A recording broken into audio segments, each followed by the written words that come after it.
Kind of wanted to go over the race car, desert car that we just did in the video you just saw for Trey Gibbs, TGR, and go into a little bit more detail because everyone's just gonna look at peak numbers and be like, ooh. So the car's on 33-inch race tire. We've tested it before they went to the bigger wheel studs that they do not dyno very well, and you'll see here evidence of that. So I'm gonna go over to Graph a little bit and explain some things. Okay, so back when they originally brought this car in just to do a health check on it, this is what it made.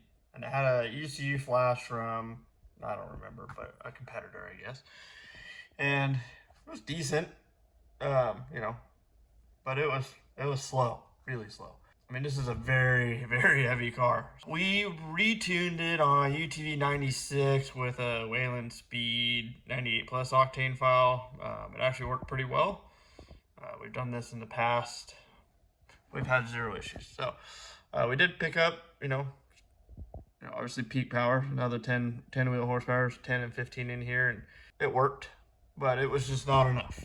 Even after that, the car was still pretty slow when they're actually out racing the car, and therefore they needed something a little more. So I suggested to get rid of the stock XPT turbo and either do a big wheel setup in it or go to an XP Pro turbo, which they had an extra XP Pro laying around.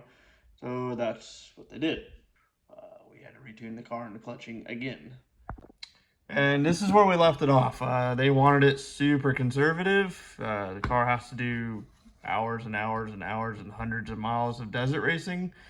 But they needed something more and more power up top. And by up top, I mean higher in the mile-an-hour range for the straights and stuff. And we definitely achieved that. As you can see, between the like 50, I won't say 50, to 75-ish mile-an-hour range.